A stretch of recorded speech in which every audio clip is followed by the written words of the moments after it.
3. Propósito da educação no budismo. A palavra aprendizado usualmente diz respeito à cognição, implica acerto e erro. Ainda que tenhamos uma abordagem geral a respeito disso no budismo, quando o Buda diz "testem o que eu digo", não se refere apenas às coisas práticas, sejam elas racionais ou emocionais. Refere-se à fé também. Fé diz respeito à vida como um todo, não pode ser facilmente testada. Ainda assim, podemos considerar que exista o critério de acerto e erro, mas muito além do sentido ordinário que se dá para isso. Usualmente, a questão da aprendizagem nas diferentes tradições, mesmo no budismo, se coloca num sentido muito amplo, de transformação interior. Como a educação costuma limitar-se à perspectiva cognitiva, é muito raro chegarmos ao nível emocional. Acaba tratando-se apenas de uma questão de mudança de opinião. Muito mais raro ainda seria ir além dos padrões habituais da percepção sensorial em si, chegando ao nível kármico e sua transcendência. A abordagem cognitiva não toca sequer no segundo nível, o emocional.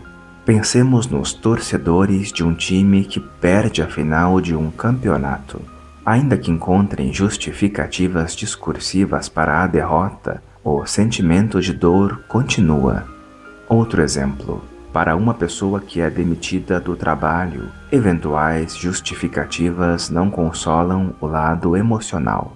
Podemos ter uma namorada e perdê-la, e em nosso sofrimento não somos capazes de ver toda uma diversidade de outros seres maravilhosos ao nosso redor. Por outro lado, podemos saber que estamos com a mulher da nossa vida, mas, curiosamente, outros seres seguem tocando o nosso coração. No nível emocional, a pessoa sabe que deve pedir um aumento ao chefe. Os amigos dizem, vá lá e peça o aumento. Mas, quando chega o momento, ela não consegue bater na porta ou perde a voz, ou age de maneira brusca e irrita o chefe. Além do aspecto emocional invasivo que limita nossa vida e determina nossa experiência e forma de viver, existe um aspecto mais sutil, os karmas que nem percebemos que estão presentes, como os que definem a nossa experiência sensorial, nossa visão, por exemplo. Uma pessoa pode operar com seus sentidos completamente atrelados a uma percepção kármica. O exemplo clássico: ver uma cobra onde há uma corda enrolada. A operação mental legitima aquilo que percebemos cognitiva, emocional ou karmicamente. Estamos presos ao automatismo e, através disso, os sentidos físicos nos introduzem em realidades virtuais. Se não fosse assim, os filmes no cinema não funcionariam. Acontece que a emoção passa através dos sentidos físicos e viajamos mentalmente devido aos automatismos kármicos de resposta. Cada vez que vemos o filme, secretamente desejamos que o Titanic não afunde e conduzimos nossas emoções de acordo com os eventos da tela, mesmo que já saibamos o final do filme. Toda a educação no budismo está baseada em recuperar a liberdade. O objetivo não é adaptar a pessoa à experiência convencional de um mundo circundante, pré-existente e independente. Nossa experiência convencional é de que, se desaparecemos, o mundo continua. Convencionalmente, vemos um mundo que nos acolhe, mas que é separado de nós. Essa é a experiência condicionada e limitante de samsara. No sentido budista, quando olhamos essa situação, não seguimos essa perspectiva. Os Budas olham essa situação de outra maneira. Eles foram além dos diversos processos ilusórios da mente. Quando superamos os 3 automatismos, cognitivo, emocional e kármico, sutil, o mundo se transforma completamente. A forma de reconhecer nossa situação se transforma completamente. Uma vez que isso se altera, surge o ideal de liberação daquilo que nos produz uma experiência limitada. Em vez de tentar nos adaptar a este mundo, tentamos nos liberar dos automatismos que produzem as experiências limitadas. Essa é a perspectiva mais profunda de educação no budismo. De fato, esse é também o sentido de liberação. Isso não pode ser percebido pela maioria das pessoas. Portanto, existem ensinamentos extensos nos quais focamos os elementos de condicionamento etapa por etapa e utilizamos as ferramentas para liberá-los. Defeitos do pote. No sistema de educação budista, é muito difícil acreditar que alguém possa avançar sem um guia. Não é má vontade, é que as ilusões são muito profundas e, além do mais, temos intranquilidades próprias, internas. Ainda que estejamos escutando instruções, nossa mente divaga. Outras vezes, começamos a refletir sobre o que ouvimos e perdemos o ensinamento seguinte. Por isso, na educação budista, começamos ouvindo sobre como ouvir. Tentamos desenraizar os obstáculos mais evidentes. O ouvir tem obstáculos imediatos. Precisamos desenraizar o que chamamos de 3 defeitos do pote. É fácil ver que diferentes seres têm diferentes tendências, e é muito raro o pote ser realmente perfeito, ou seja, receptivo. A raiz dos defeitos do pote está na ação das 6 emoções perturbadoras. O primeiro defeito é o pote emborcado, no qual não se pode depositar nada. A pessoa chega para ouvir, mas não apreende nada. A origem desse defeito está no orgulho ou na inveja. Se pudermos substituir essas emoções pela humildade e pelo apreço ao professor, poderemos superar esse defeito. O segundo obstáculo é o pote rachado. O ensinamento entra no pote, mas não se mantém lá. O progresso é muito lento. A pessoa acredita que aprendeu, mas logo em seguida tudo se foi, e ela não sabe o que aconteceu. Esse defeito surge quando a pessoa está fixada a referenciais da roda da vida e, portanto, não tem a motivação correta para buscar a liberação. Isso pode ser provocado por qualquer uma das 6 emoções perturbadoras ou por combinações entre elas. Há o pote envenenado, o caso mais grave. Nessa situação, os ensinamentos não produzem benefícios, pois o pote está contaminado, corrompendo tudo o que nele é depositado. É quando a pessoa tenta converter os ensinamentos a exemplos de suas visões distorcidas. Isso também pode ocorrer por influência de qualquer das emoções perturbadoras. É importante que os ouvintes sejam bons potes. Pode acontecer de ouvirem e gerarem amargor, oposição ou misturarem os ensinamentos com suas próprias teorias e continuarem a operar dentro de contextos limitados. Isso significa utilizar os ensinamentos para gerar habilidades capazes de produzir vitórias transitórias, ou seja, vitórias com todos os obstáculos inerentes à roda da vida. Amplidão. A primeira coisa de que precisamos é sabedoria para ouvir. Surge então a segunda parte dos ensinamentos, motivação e resultado.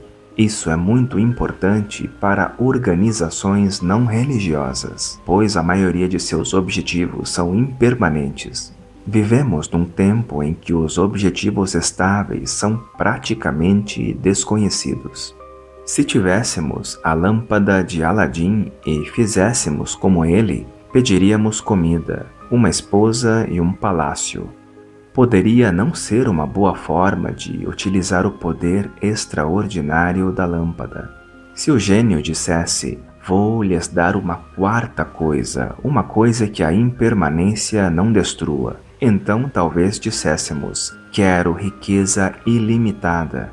Mas mesmo as coisas muito grandes dentro da visão separativa são limitadas. Entre elas a riqueza, seja do tamanho que for. Para nós é muito difícil imaginar uma coisa que não seja impermanente. Por isso existem ensinamentos sobre o que é permanente e impermanente. Não importa o que obtenhamos no mundo da existência cíclica, estaremos sempre operando como equilibristas, às voltas com urgências, prioridades e ansiedades. Todos os seres dentro da roda da vida estão presos a uma atitude contínua e urgente.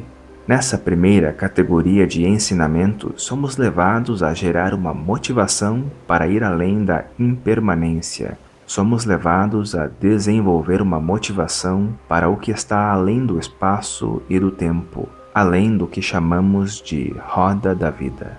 Em seguida, recebemos ensinamentos sobre a amplidão de nossa natureza e a inseparatividade. Não se trata de fugir da roda da vida. O que buscamos é um interesse muito maior pelos seres. É algo completamente diferente da experiência raiz da roda da vida. A experiência da roda da vida está ligada a prazer e dor, desejo e aversão. Essa segunda experiência está baseada na capacidade de compreender e atuar de forma muito mais ampla que a própria identidade. A comprovação dessa amplidão é a capacidade de se alegrar com experiências cada vez mais altruístas.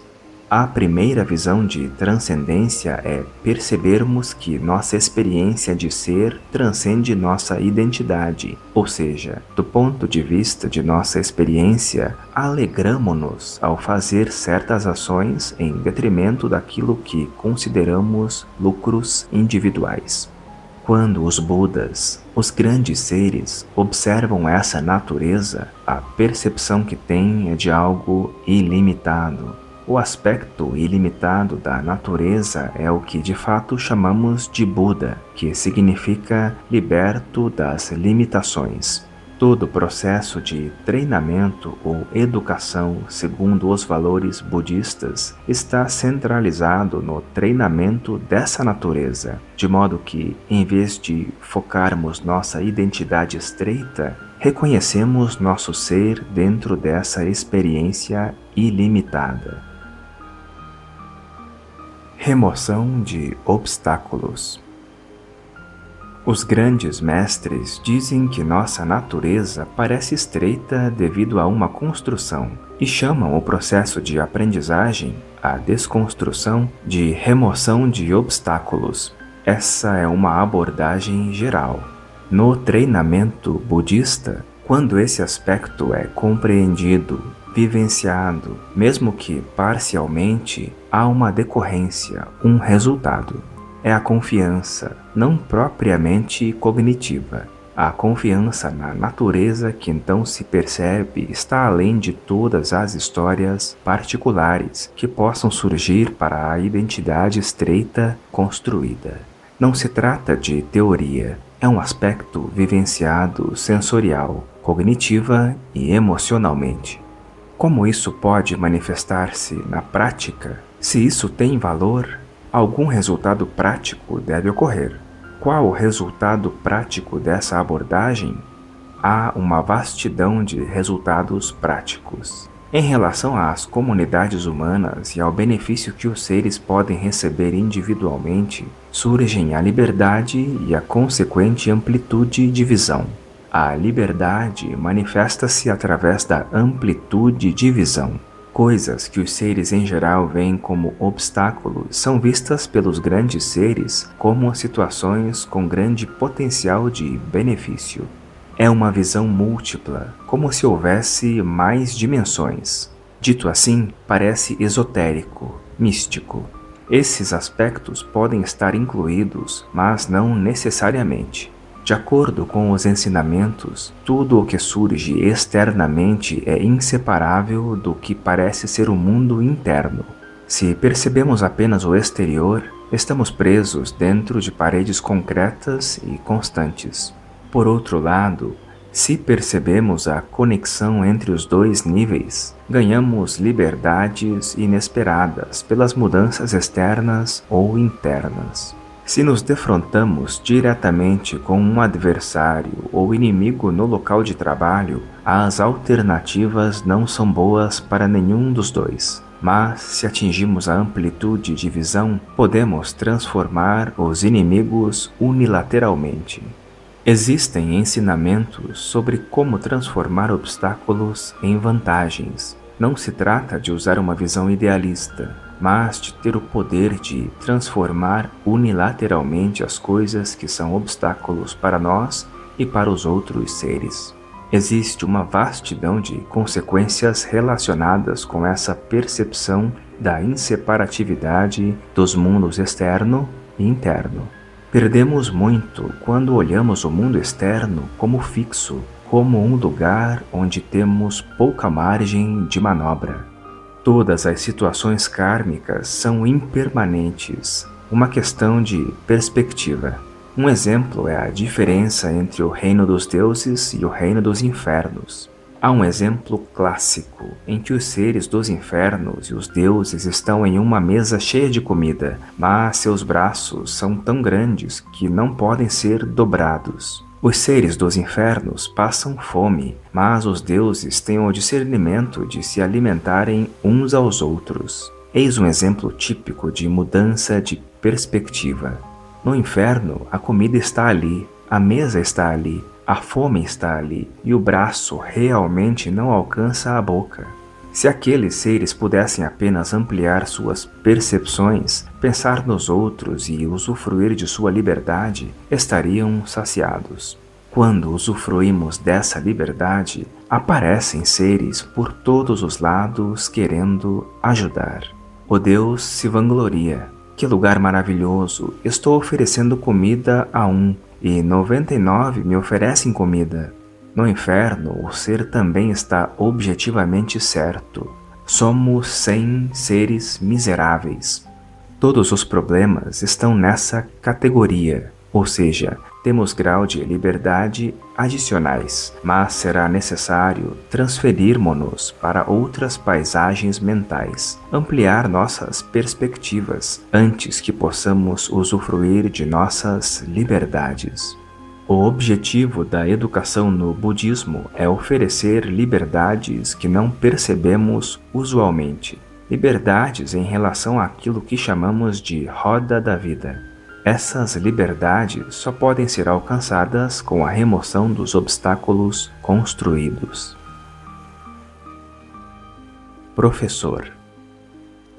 O professor representa os ensinamentos do Buda. Curiosamente, os ensinamentos do Buda não são budistas, apenas proporcionam a liberação dos condicionamentos automáticos.